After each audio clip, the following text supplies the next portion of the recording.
Hello friends, welcome to your very own favourite education channel Dear School. आज हम क्या पढ़ने वाले हैं? तो आज हम क्लास 10 बायोलॉजी का चैप्टर कंट्रोल एंड कोऑर्डिनेशन को कंटिन्यू करते हुए हम हार्मोन्स के बारे में पढ़ेंगे। आज हमने नर्वस सिस्टम के बारे में पढ़ लिया था और नर्वस सिस्टम बहुत इंपॉर्टेंट रोल प्ले करता है ह्यूमन बींग्स के या एनिमल्स के कंट्रोल एंड कोऑर्डिनेशन में। नर्वस सिस्टम के अलावा हमारे पास होता है एक हार्मोनल सिस्टम जो कि कंट्रोल एंड कोऑर्डिनेशन में बहुत इंपॉर्टेंट रोल प्ले करता है। तो आज हम उसी हार्मोनल सिस्टम के बारे में पढ़ने वाले हैं। तो ये जो हार्मोनल सिस्टम है, इसी के नाम से आप पता कर सकते हो कि ये किस पर बेस्ड होगा, हार्मोन्स पर बेस्ड होगा। ठीक है, तो इसमें हम हार्मोन्स के बारे में पढ़ेंगे स्टार्टिंग में। तो हार्मोन्स के बारे में पढ़ना स्टार्ट करते हैं। तो हार्मोन्स क्या होते हैं? ये बायोकेमिकल सब्सटेंसेस होते हैं, या आप बोल सकते हो सिंपली केमिकल सब्सटेंसेस होते हैं। बायोकेमिकल सब्सटेंसेस का मतलब क्या होता है? ऐसे सब्सटेंसेस जो हमारी बॉडी के अंदर बन रहे हैं और जो एक तरीके से केमिकल्स हैं। ठीक है, तो ये जो केमिकल्स होते हैं या बायोकेमिकल्स होते हैं, ये हमारी बॉडी की एक्टिविटीज को कोऑर्डिनेट करते हैं।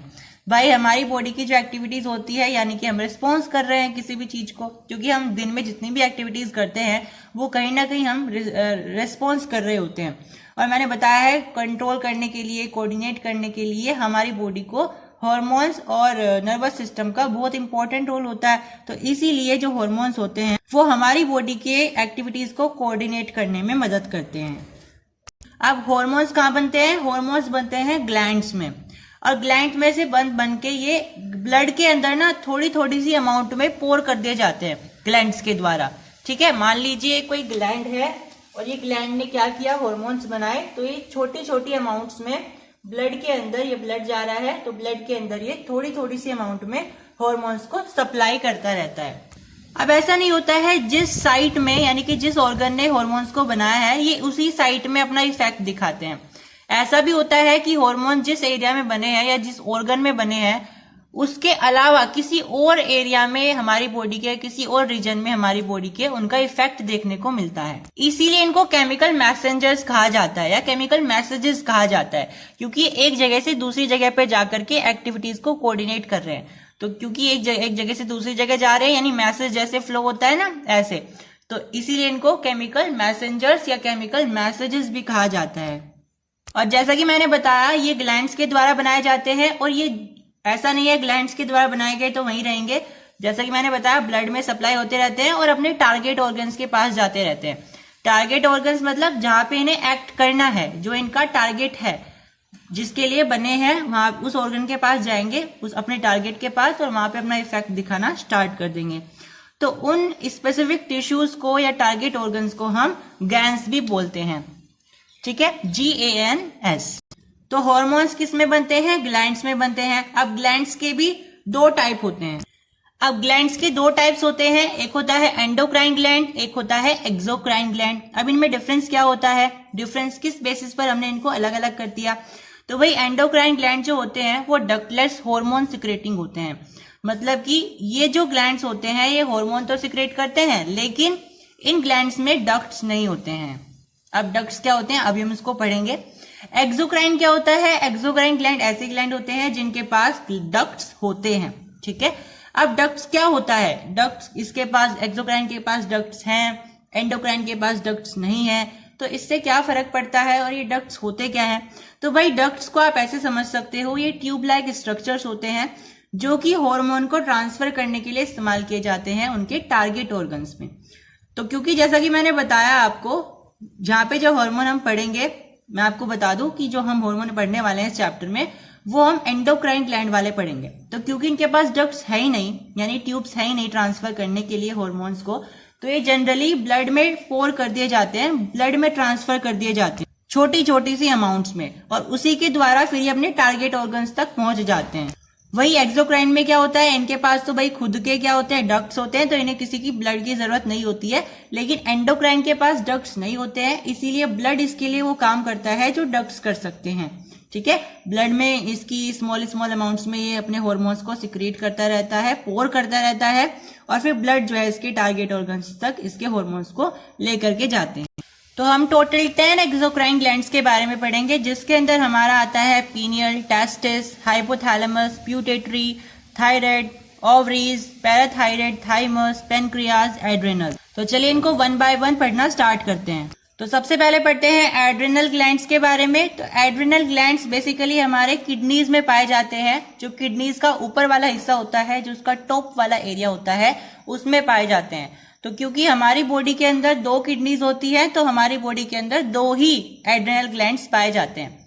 और क्योंकि ये ग्लैंड्स हैं तो ये हार्मोन भी सिक्रीट करेंगे। और ये कौन सा हार्मोन सिक्रीट करते हैं? एड्रेनालाइन ग्लैंड सिक्रीट करते हैं। अभी एड्रेनालाइन ग्लैंड का क्या यूज होता है, ये कब सिक्रीट होता है? तो ये सिक्रीट होते हैं तब जब हम इमरजेंसी वाली सिचुएशंस में होते हैं। तो हमारी ये हमारे बॉडी में क्या होता है, फिर हमारी हार्ट बीट बढ़ जाती है, हमारी बॉडी से स्वीट निकलने लग जाता है, हम नर्वस हो जाते हैं जब हम इमरजेंसी में होते हैं। जैसे मान लीजिए हमारे पीछे कोई डॉग पड़ गया है, तो हम क्या हो जाएंगे, एकदम से नर्वस हो जाएंगे। तो ये क्यों होते हैं हम नर्वस? क्योंकि हमारी बॉडी में एड्रेनाल ग्लैंड ने एड्रेनालाइन हार्मोन को रिलीज कर दिया है। तो ये जो हार्मोन होता है, ये हमें एफिशिएंसी देता है कि हम किस तरीके से इमरजेंसी वाली सिचुएशन में से बाहर निकल सकते हैं। तो ये बेसिकली हमें एक तरीके से हमें एफिशिएंट बनाता है कि हम इमरजेंसी वाली सिचुएशन से कैसे बाहर निकल सकते हैं। इसीलिए एड्रेनाइल हार्मोन को इमरजेंसी हार्मोन भी कहा जाता है, या फिर एड्रेनल ग्लैंड को इमरजेंसी वाला ग्लैंड भी कहा जाता है, क्योंकि हमें इमरजेंसी वाली सिचुएशंस में हेल्प करता है फॉर द एफिशिएंसी ऑफ, कि हम उससे कैसे ओवरकम कर सकते हैं। अब हाइपोथैलेमस का जो काम होता है वो एक तरीके से कोऑर्डिनेशन का होता है। किस किस के बीच में? ब्रेन के बीच में, या ब्लड या ब्रेन के बीच में, और किसके बीच में? दूसरी साइड से पिट्यूटरी ग्लैंड के बीच में। यानी कि हाइपोथैलेमस क्या करता है, एक तरीके से ब्रेन या ब्लड और पिट्यूटरी ग्लैंड के बीच में एक लिंक बिठाता है। ये क्या काम करता है? ब्रेन से या ब्लड वेसल से इंफॉर्मेशन को लेता है या इंपल्सिस को लेता है और उसको ट्रांसफर कर देता है किसके पास?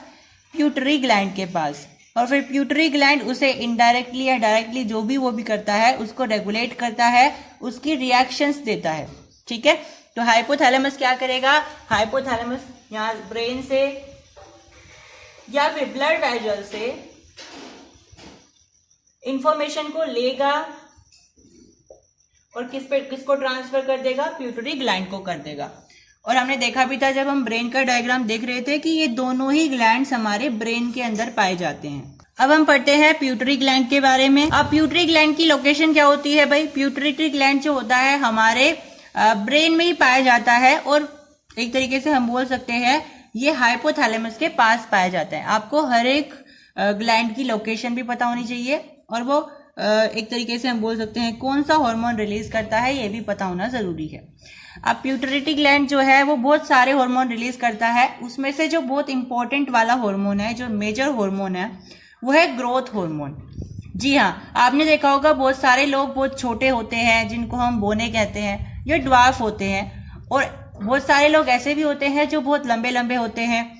ठीक है, यूजुअल से भी बहुत ज्यादा लंबे, नॉर्मली से भी बहुत ज्यादा लंबे होते हैं। तो ये ऐसा क्यों होता है? ऐसा इसलिए होता है क्योंकि उनके अंदर जो पिट्यूटरी ग्लैंड है उसका जो हार्मोन होता है यानी ग्रोथ हार्मोन, उसकी या तो डेफिशिएंसी है या उसकी एक्सेसिवनेस है।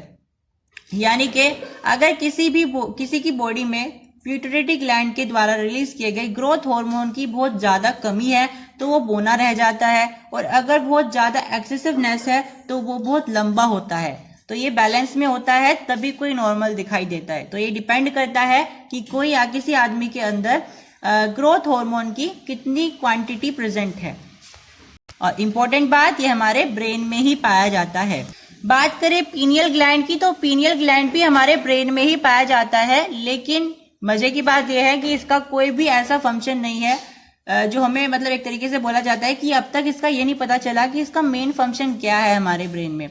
इसीलिए इसको माना जाता है कि ये हमारी बॉडी का वेस्टिजियल ऑर्गन है। वेस्टिजियल ऑर्गन्स के कौन कौन से ऑर्गन्स होते हैं? जो हमारी बॉडी में जस्ट होते हैं, उनका कोई ऐसा बड़ा रोल नहीं होता है, यानी कि उनका कोई लॉन्गर फंक्शंस नहीं होते हमारी बॉडी में। ऐसे ऑर्गन्स को हमारी बॉडी में वेस्टिजियल ऑर्गन कहा जाता है। इसके और भी बहुत सारे एग्जाम्पल्स होते हैं, जैसे कि अपेंडिक्स होता है, विजडम टूथ होता है, निपल्स ऑन मैन होता है, बहुत सारे इसके और भी एग्जाम्पल्स होते हैं। ठीक है, हमारे बॉडी हेयर भी है, क्या उनको कोई ऐसा फंक्शन है जिसकी वजह से अगर वो ना हो तो हमारा काम नहीं चलेगा? नहीं है। तो ये जो ऑर्गन्स होते हैं ये हमारे वेस्टिजियल ऑर्गन्स होते हैं। अब हम पढ़ते हैं थायराइड ग्लैंड के बारे में। तो थायराइड ग्लैंड जो है हमारे विंड पाइप से अटैच्ड होता है। विंड पाइप मतलब जो हमारे सांस की नली होती है उसी से जुड़ा रहता है। ये एक हार्मोन सिक्रेट करता है जिसका नाम होता है थायरोक्सिन हार्मोन, और इस हार्मोन के अंदर आयोडीन होता है। थायरोक्सिन का काम क्या होता है? ये जो थायरोक्सिन हार्मोन है ये बहुत इंपॉर्टेंट रोल प्ले करता है। वो कौन सा रोल होता है? To control the rate of metabolism of carbohydrate, fat and protein. ये चेक करता है कि हमारी बॉडी में क्या सही रेट में, सही स्पीड से या सही मात्रा में हमारी बॉडी के अंदर कार्बोहाइड्रेट, प्रोटीन और ये जो हमारे फैट्स होते हैं क्या इनकी मात्रा सही उपलब्ध है या नहीं, ये रेगुलेट करता है। अगर किसी इंसान की डाइट में आयोडीन की कमी आ जाती है तो उस इंसान को गोइटर नाम की बीमारी हो जाती है। गोइटर नाम की बीमारी में क्या होता है? या तो हमारा पूरा शरीर फूलने लग जाता है या फिर जो गर्दन के आसपास का एरिया होता है वो फूलना स्टार्ट हो जाता है। जैसा कि मैंने आपको बताया, इसमें क्या होता है थायराइड में, थायराइड ग्लैंड जरूरी नहीं है कि थायराइड ग्लैंड अगर विंड पाइप के पास है तो उसका इफेक्ट वहीं देखने को मिलेगा, वो कहीं और भी देखने को मिल सकता है। तो थायराइड जो ग्लैंड होता है अगर उसमें आयोडीन की कमी है तो जरूरी नहीं है उसका इफेक्ट आपको गले पर देखने को मिलेगा। हो सकता है किसी इंसान का पूरे शरीर में जो है सूजन आ जाए, लेकिन मोस्ट ऑफ द केसेस में हम देखते हैं कि जो गोइटर की बीमारी होती है उसका इफेक्ट गर्दन के आसपास ही देखने को मिलता है क्योंकि वहां विंड पाइप सिचुएटेड होता है। तो थायराइड जो है फटाफट से जो अपना असर करता है वो गले के आसपास करता है। कब करता है? जब आयोडीन की कमी हो जाए। तो इसीलिए डॉक्टर क्या करते हैं, जब किसी को गोइटर की बीमारी हो जाती है तो उसे आयोडीन प्रेस्क्राइब करते हैं कि आप आयोडीन खाइए, क्योंकि अगर आयोडीन होगा डाइट में तो हमारा जो थायरोक्सिन हार्मोन है वो अच्छे से काम करेगा, उसमें आयोडीन की कमी नहीं होगी और हमारे गोइटर की जो बीमारी है वो खत्म हो जाएगी। आयोडीन साल्ट्स बेसिकली प्रेस्क्राइब किया जाता है क्योंकि उसके अंदर जनरली पोटेशियम आयोडाइड की मात्रा होती है भरपूर, जिससे हमें आयोडीन भरपूर मात्रा में मिल जाता है। फिर हम बढ़ते हैं पैराथायराइड। जो पैराथायराइड होते हैं ना वो थायराइड ग्लैंड के अंदर ही धसे हुए होते हैं, उसके अंदर ही सिचुएटेड होते हैं, कहीं हम बोल सकते हैं उसके अंदर धसे हुए होते हैं। ये 4 होते हैं और ये कौन सा हार्मोन सिक्रीट करते हैं? पैराथॉर्मोन सिक्रीट करते हैं। अब इनका काम भी ऐसे ही होता है, चेक करने का, रेगुलेट करने का। वो किस काम को या किस रेट को रेगुलेट करते हैं?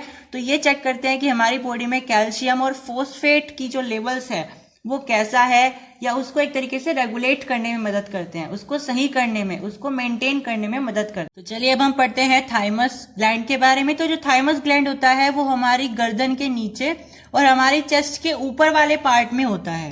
ये ग्लैंड कौन सा हार्मोन सिक्रीट करता है? तो ये थाइमस हार्मोन ही सिक्रीट करता है। अब इसका बहुत इंपॉर्टेंट रोल होता है। किस चीज में बहुत इंपॉर्टेंट रोल होता है? तो हमारे इम्यून सिस्टम के डेवलपमेंट में बहुत इंपॉर्टेंट रोल होता है।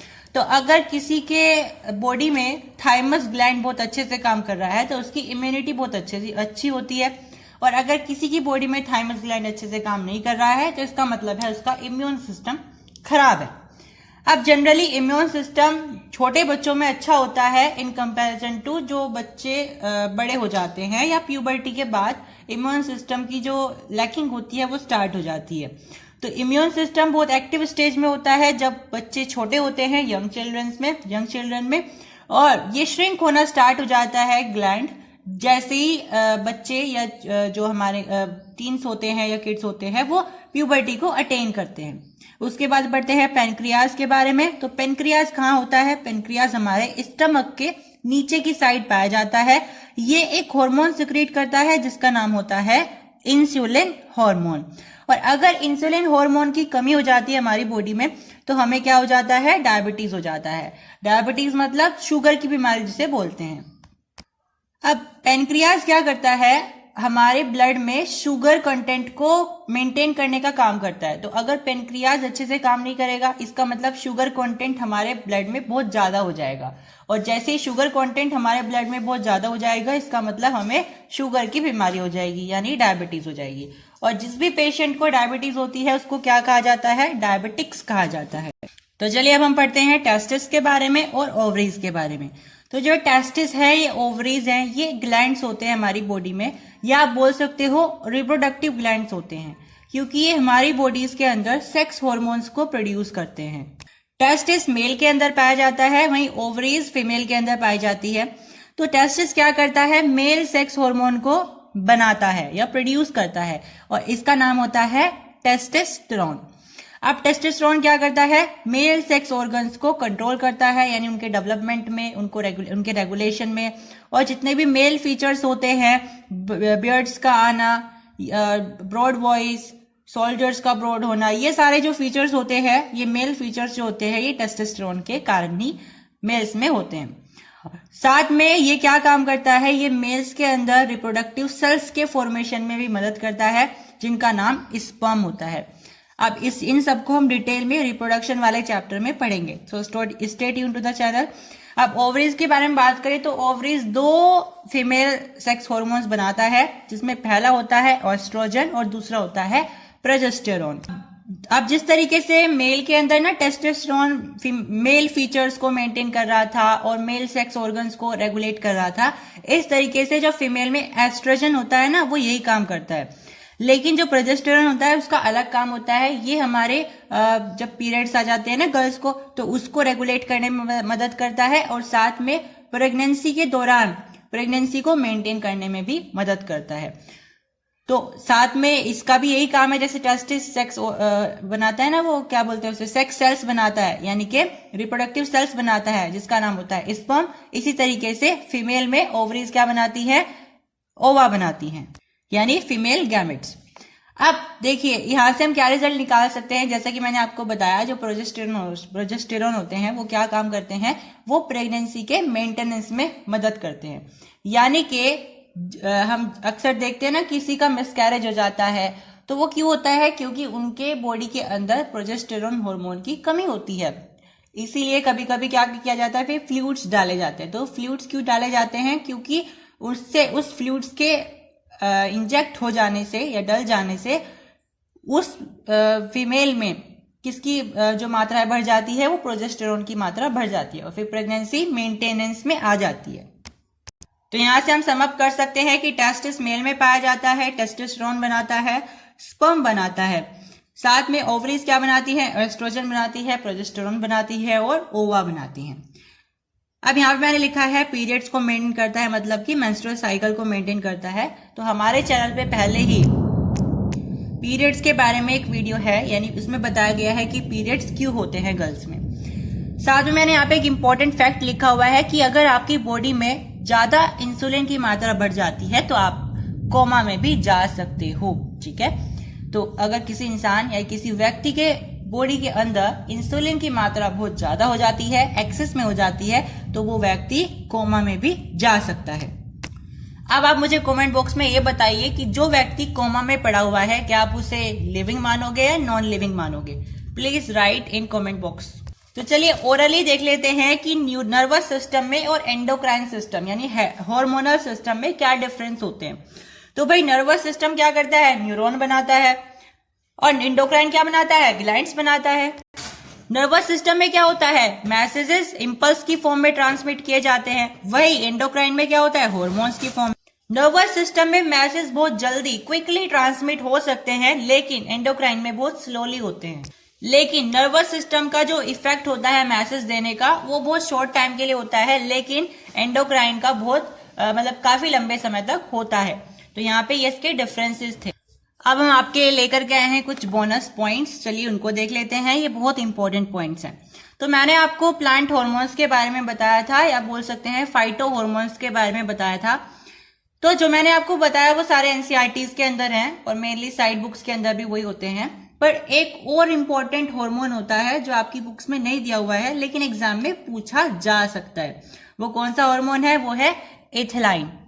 ये प्लांट हार्मोन ही है, और ये एक लौता गैसियस हार्मोन है, यानी कि बाकी सब तो जो है दूसरे स्टेट्स के होते हैं, लेकिन एथिलाइन जो है गैसियस स्टेट में पाया जाने वाला एक प्लांट हार्मोन है, एक लौता प्लांट हार्मोन है, राइट, जो गैसियस स्टेट में होता है।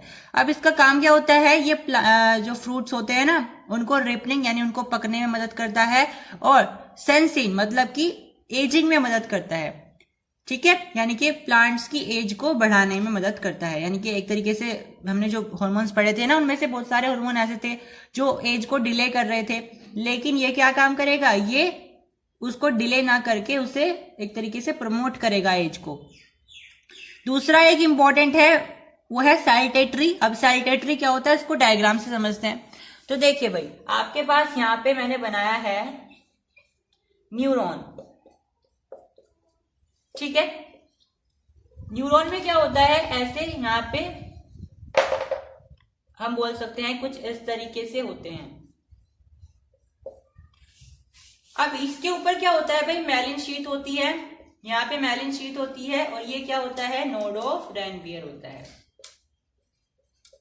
मैंने बताया हुआ है सारी चीजें, ये होता है मैलिन शीट, इसके ऊपर कवरिंग होती है मैलिन शीट की। ये इंसुलेटिंग होती है, यानी कि ये जितने भी इलेक्ट्रिक इंपल्स आएंगे उसको जाने नहीं देगी। तो इलेक्ट्रिक इंपल्स क्या करेंगे, कूद कूद के जाएंगे इसके ऊपर को, है ना। जैसे कि भाई आप किसी रास्ते पे चल रहे हो और आगे क्या है, आगे छोटा सा एक नाला है, इतना छोटा सा एक नाला है, तो आप क्या करोगे, कूद करके आगे जाओगे ना, या उसके अंदर ही बैठ जाओगे, नहीं, तो आप कूद करके जाओगे। तो ऐसे ही जो इलेक्ट्रिक इंपल्स यहाँ से आया है यहाँ तक तो पहुंच जाएगा, लेकिन आगे क्या आ गई है, मैलिन शीट आ गई है, तो यहाँ से वो कूद करके यहाँ आएगा नोड ऑफ रैनवियर पर, फिर दोबारा से कूद करके यहाँ आएगा नोड ऑफ रैनवियर पर, फिर इस तरीके से कूद कूद करके वो चला जाएगा। कूद क्यों रहा है, क्योंकि मैलिन शीट जो होती है वो इंसुलेटिंग होती है, तो वो इलेक्ट्रिक इंपल्सेस को जाने नहीं देती आगे, उसे इंसुलेट करती है, उसे रोकती है, तो ये कूद करके आगे जाते हैं। इसी कूदने को क्या बोलते हैं, सैल्टेटरी बोलते हैं। तो impulse signals start jumping due to myelin sheath to node of Ranvier and this is called saltatory। इस प्रोसेस को हम सैल्टेटरी बोलते हैं। सो फाइनली हमारा ये जो चैप्टर है यहाँ पे फिनिश होता है। Thank you for tuning in. हमने 6 लेक्चर्स में आई थिंक ये चैप्टर कंप्लीट किया है। अगर आपने ट्यूनिंग किया है हमारे सभी लेक्चर्स के लिए तो आपको थैंक यू बहुत ज्यादा।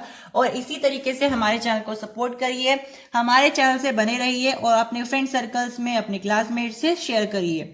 सो thank you again and subscribe the Dear School. Thank you.